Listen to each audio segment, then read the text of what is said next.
Bonsoir à tous. Ah, je t'ai vu. L'événement de ce soir est très simple.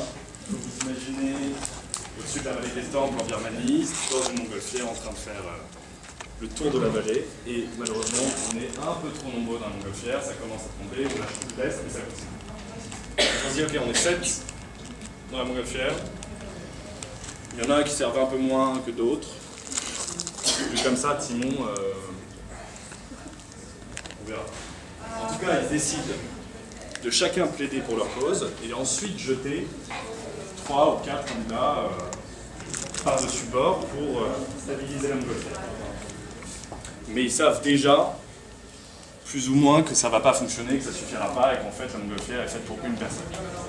Donc il y aura une deuxième partie où ils devront s'entretuer pour choisir qui restera, qui sera l'heureux élu, l'heureux survivant. Et donc ce soir, le premier candidat sera Maxime, en Sir Richard Burton.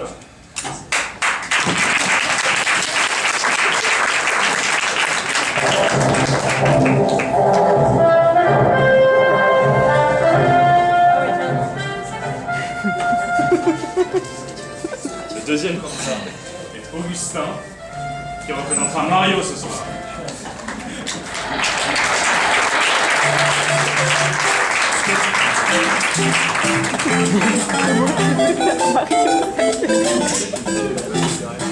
Le candidat suivant est Antoine, et il représentera Luigi.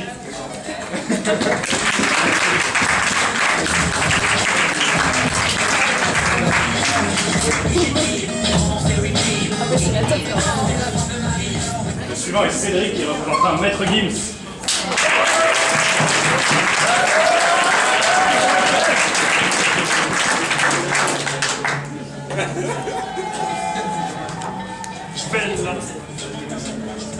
Le suivant est Julien, il représentera Timon.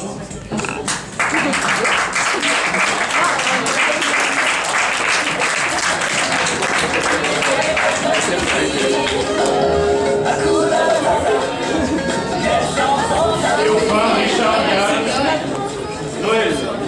Comment prouver, je dis Noël. Noël, c'est Béatrice.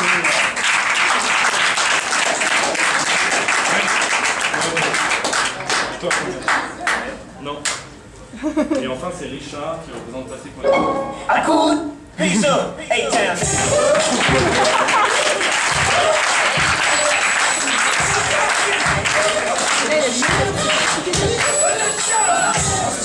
Il y a une place là, Charles. Charles, il y a une place.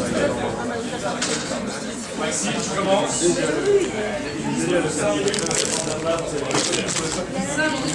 5 minutes.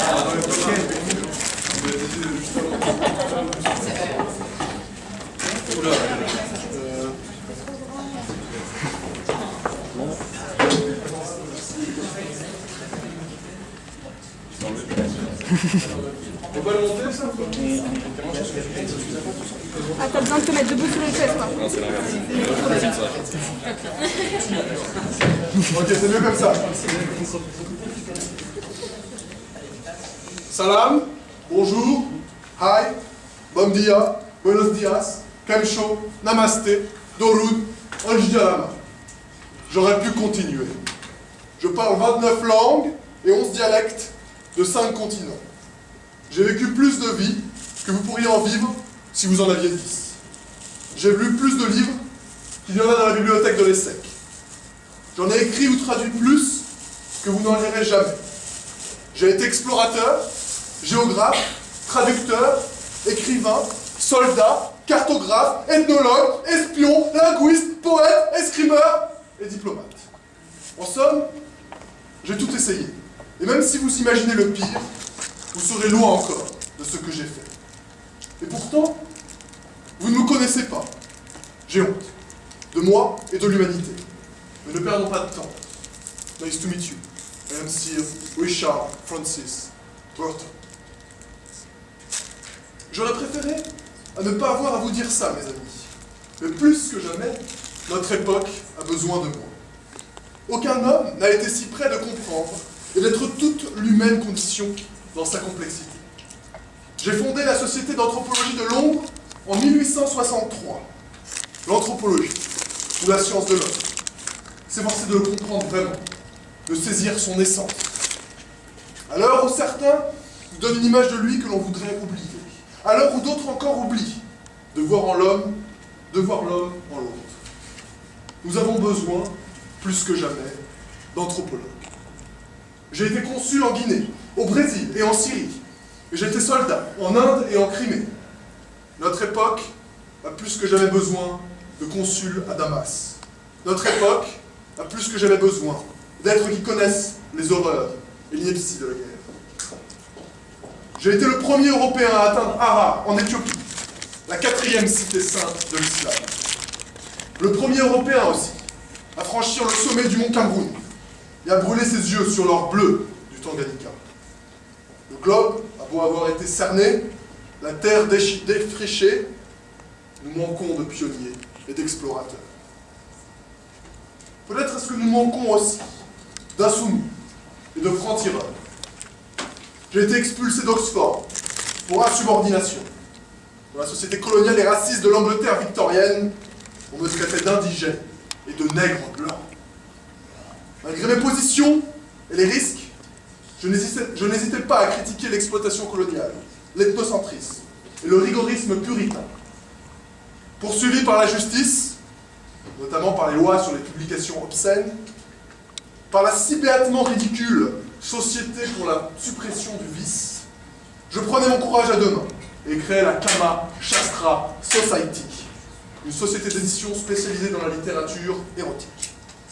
Je détournais ainsi la censure qui m'empêchait de publier mes textes et mes traductions.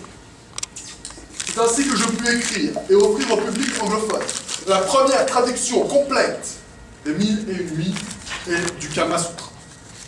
Mieux encore, je me délectais de traduire le jardin parfumé de Charnaf Saoui, qui est en quelque sorte le Kama Sutra arabe, écrit pour le souverain de Tunis au début du XVe siècle.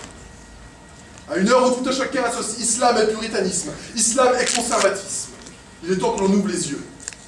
C'est le monde musulman qui nous a fourni une grande part des textes érotiques les plus excitants, des philosophes les plus brillants, des poèmes les plus enivrants, des scientifiques les plus pointus et même un des plus grands maîtres de l'humour universel, le mythique ouléma Nasreddin Hoc.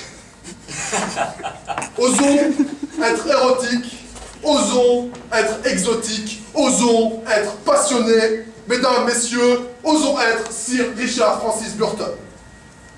Aujourd'hui, être passionné de culture arabo-musulmane, c'est être doublement coupable. Aux yeux des gardiens de l'ordre et de la pensée unique, on est fiché, et on ne peut plus aller bronzer tranquillement en Antalya. Aux yeux des nouveaux prophètes, du politiquement correct venu d'Amérique du Nord, on ne peut plus se promener en djellaba, sans qu'il y ait de cultural appropriation. Allah soit loué, en France, nous avons encore échappé à ce fléau qui règne en maître aux États-Unis et au Canada. Je n'aime pas ceux qui écrivent que j'étais déguisé en pèlerin, avec mon turban vert lors de mon hajj à la Mecque et à Médine, ou déguisé avec mon janou lorsque j'étais nommé brahman en Inde. C'est qu'ils ne m'ont pas compris. J'étais un pèlerin, je suis un pèlerin. Il est une part de moi que rien ne pourra effacer. Les gens n'aiment pas ceux qui sont en même temps chez eux, ici et là-bas, qui sont autant eux-mêmes en étant pèlerins en Arabie, qu'en étant brahman dans le Gujarat ou écrivain à Londres. Les gens n'aiment pas ceux qui embrassent les contradictions, les splendeurs et les misères de la condition humaine. Ils ont peur de perdre le contrôle sur ce qu'ils sont et sur ce qu'ils veulent que les autres soient. Comme l'homme aime que la réalité ressemble aux catégories simples et rassurantes de son esprit. Comme l'homme aime pouvoir saisir son semblable. La vérité, c'est que ça fait peur un homme libre. C'est imprévisible un homme libre. C'est fou un homme libre. C'est libre un homme libre. C'est curieux aussi. Curieux de vivre et curieux de lire. Lisez Goa et les montagnes bleues et découvrez l'Inde. Lisez mon recueil des sagesses et malices d'Afrique de l'Ouest. Lisez Kassida, un poème et mon ode à la beauté du soufisme. Lisez mes études sur les Mormons en Californie. Ah, si seulement mon ami Abdelkader al-Jazairi était là. Nous nous étions connus à Damas lorsque nous étions confinés. il pourrait témoigner de mon respect et de mon intérêt profond pour la diversité des cultures. Mais je suis là tout seul, et mes paroles ne convainquent que moi. Vous voyez cette cicatrice là? J'ai eu la face transpercée par une lance sur le chemin de Zanzibar. Vous voyez ce regard dément. C'est celui des 1001 maladies tropicales qui ont essayé de m'achever. Elles n'ont pas réussi. Maintenant, on veut me jeter par-dessus bord. À quoi bon? Je suis déjà mort. Allez visiter ma tombe en forme de tente de bédouin, dans la banlieue de Londres, si vous me croyez pas. Il y a 5 minutes, nous ne connaissions pas. Maintenant, vous allez me tuer. L'échange aura été court, mais agréable. Après tout, je ne vous en veux pas. Un poète soufi disait « Fais comme ton humanité te l'ordonne. N'attends d'applaudissements de personne, excepté de toi-même. Il vit et meurt avec la plus grande noblesse, celui qui établit et suit lui-même ses propres lois. » Pourtant, à une heure où le conservatisme et le repli sur soi battent leur plein, à l'heure où les peuples se replient sur l'illusion de leur supériorité et de leur étanchéité, je me dis, ah, comme cette époque a besoin de Sir Richard Francis Burton. Vous n'avez qu'à crier, reviens Richard Burton, ils sont devenus fous. Reviens. Je sais bien, à part vous, monsieur, vous n'allez pas le faire. Je vais mourir, mais au fond, ce n'est pas grave. Vous croyez que je vous ai beaucoup parlé de moi? En réalité, chers amis, je vais vous parler de vous.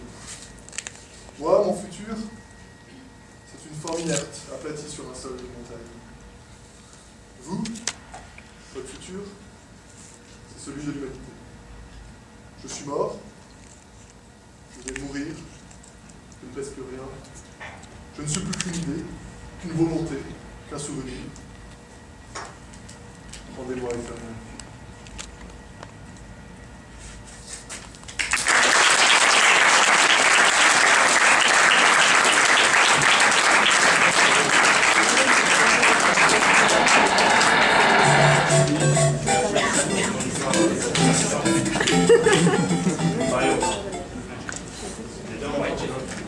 Mario et Luigi. Vous disposez de 5 minutes. On vous en donne 10. Pour défendre votre place dans cette montgolfière. Il y a des tricheurs là.